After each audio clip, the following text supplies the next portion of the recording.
Now let's talk about the unit health system. For Warlord and Elite units, they share the same type of health system, that of maximum HP or maximum health points, which you can see here with this red heart icon. Note that if either of these units were undead, the icon will be purple instead of red. By default, all deployed units will start without any accumulated damage built up on top of their portrait. The way damage works is as damage accumulates, so for example, if Tangus were to take 4 damage, you would take a damage dice and put 4 right on top. We are accumulating damage. Should at any point damage exceed Tangus's maximum HP, for example, if Tangus accumulated 34 damage, then this is the moment where Tangus would die. Accumulated damage only has to meet or exceed your maximum health, so 32 damage would kill Tangus. Now, with regards to how to remove accumulated damage from a Warlord or Elite unit, for example, if we had 6 damage here on the Hot Metal Golem and 31 damage here on Tangus, there are a few ways by which damage can be healed or removed from either of these two unit types. First up is by dealing life damage. By targeting Tangus with any type of attack or damaging effect that deals the life damage type, Tangus will heal by the total amount of life damage dealt. So for example, if a Virtuous Cleric's unit were to target Tangus with 3 attacks of life damage, dealing 2 life damage per attack, Tangus would heal 6 total life, bringing his accumulated damage down to 25. In addition to utilizing life damage as a form of healing, Warlords and Elite units can also be rested by either a war camp or a protected settlement. The amount healed is based on the recovery rate for the war camp or settlement. So if a level 2 war camp, for example, were to rest Tangus, Tangus would heal another 4 HP, bringing his total down to 21.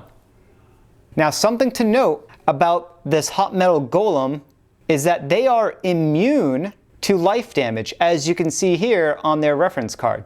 Because of this, if a unit, for example, the Virtuous Clerics, were to attempt to attack and deal life damage to the Hot Metal Golem, they would not heal any of their accumulated damage because damage immunity negates all received damage. So their health would stay the same. To heal this type of unit, because they are immune to life damage, resting from a war camp or a protected settlement is going to be one of your only ways to restore some of their accumulated damage. Now, death damage has a healing effect for the undead units. Because neither of these units are undead, death damage will accumulate on them. So if Tangus the Unchained took 4 iterations of 1 death damage, he would accumulate up to 25 damage. Something to note once again about the Hot Metal Golem is they are also immune to death damage, and because of this immunity, even though death damage would naturally accumulate on this type of non-undead elite unit, because they are immune to death, their damage dice doesn't change. As an example of an undead unit with a purple heart icon, I have here the Ziggurat Mummy. So if life damage were to be dealt to the Ziggurat Mummy, for example, the Virtuous Clerics were to deal 3 attacks, 2 damage each of life to the Ziggurat Mummy, they would accumulate 6 damage. Conversely, if the Ziggurat Mummy were to be dealt 3 attacks of 2 damage each for death damage, they would heal that 6 damage instead. You may also notice on some ability effects the word heal. For example, Tangus the Unchained Fire Frenzy ability, when activated, heal 2 health. Whenever you see the words heal or restore or recover, those all effectively mean to heal and reduce any accumulated damage on the target. So in this case, Tangus would heal the 2 accumulated damage from them, bringing them back up to their maximum health. Squad unit health works differently than Warlord or Elite unit health. And you'll notice that with the different health icon that they have. Now keep in mind, the heart is purple because this is an undead unit. Otherwise, it would be red for all other units. A squad unit consists of multiple members that collectively make up a singular unit. Each member of a squad unit has 1 effective HP. This is why a squad unit's current health corresponds to their maximum squad size or remaining squad members when they are damaged. Whenever a squad unit receives a single instance of 1 or more damage, exactly 1 squad member will be lost. This means that a single attack or instance of damage can only kill at most 1 squad member, regardless of an increased base attack damage or damage vulnerability. Any excess damage, that is, any damage that's greater than 1, is wasted on a squad unit and does not kill any additional members. Having members of a squad die also means that a squad unit cannot be healed as their members have already been lost. The reason for this unique health system is because a squad unit's current size or remaining members directly correlates to a player's army size. As a squad unit accumulates damage, the player's army size will be reduced by the same amount. A squad unit's remaining members is equal to their maximum squad size subtracted by their currently accumulated damage. When a squad unit has any amount of accumulated damage, that squad unit has lost members and is considered damage. A damaged squad unit is less effective in combat and loses 1 attack per turn. Because of this unique health and survivability mechanic, it is best to attack enemy squad units by using units with a high number of attacks per turn rather than units with higher base attack damage. So, for example, if Tangus the Unchained, using his Axe's ability, were to attack the living dead, Tangus's attacks per turn is 5. And his Axe's ability gets +1 base attack damage. So Tangus does 5 attacks at 2 damage each.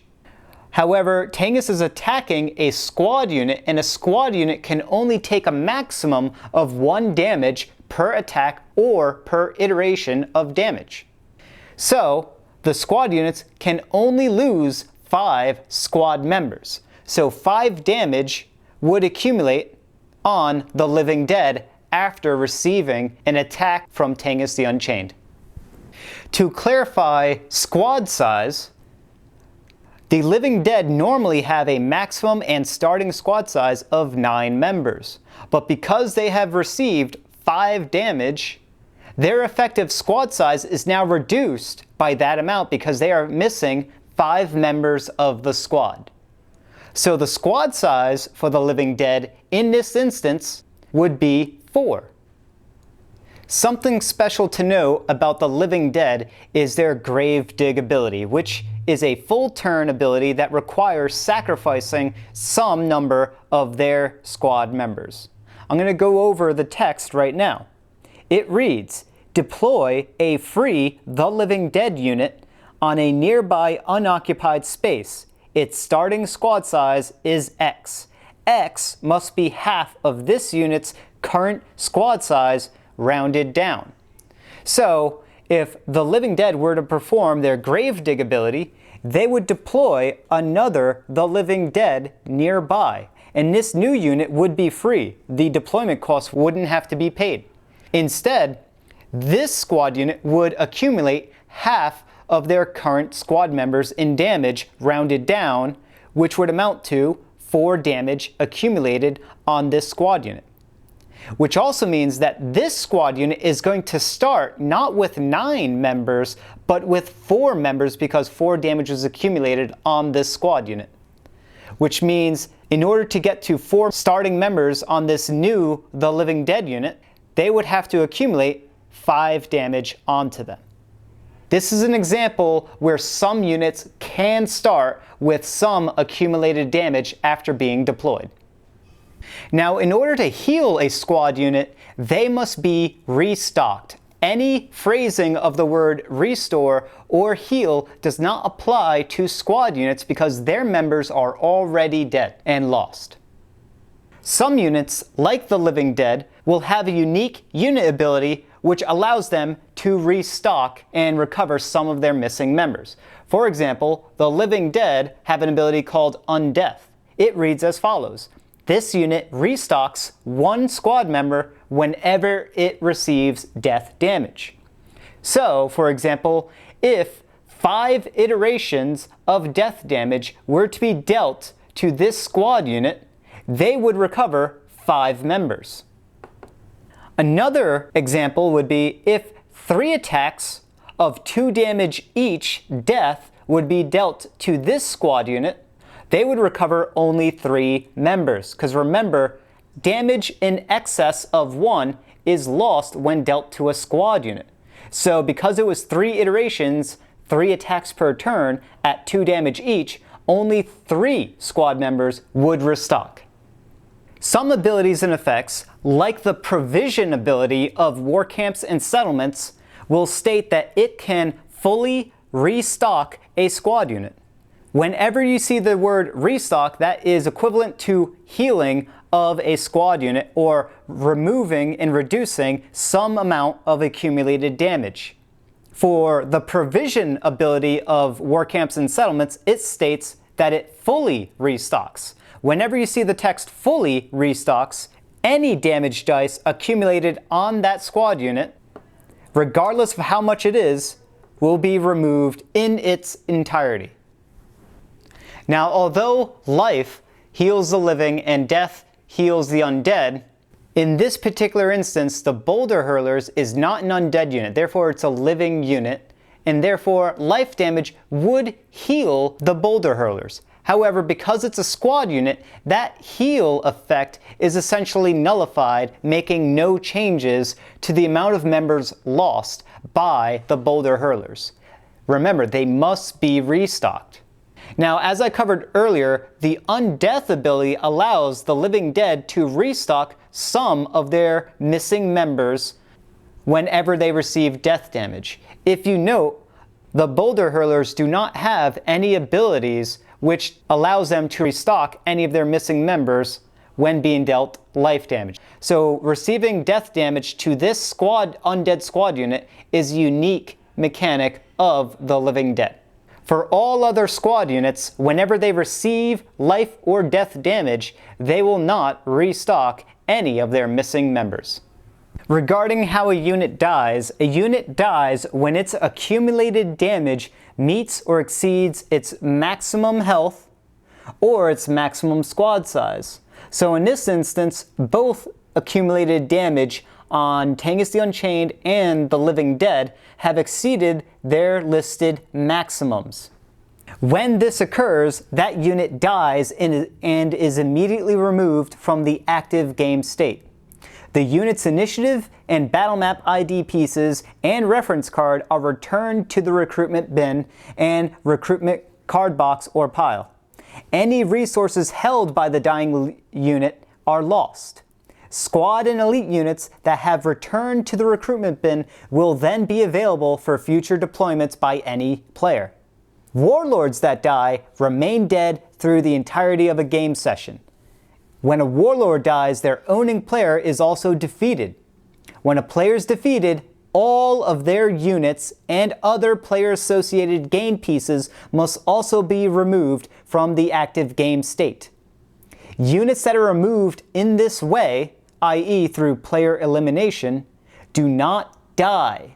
Instead, they immediately retreat from the battle map. A unit that is killed is also a unit that dies. However, a unit can die without being killed. There is a difference. A unit is considered killed when the dying unit receives lethal damage from another unit, war camp, or settlement. Dying from an end-of-turn terrain damage effect does not count as being killed. For squad units, the loss of any individual squad members does not satisfy any conditions of unit killing or death. This means that a squad unit must lose all members before it can effectively die.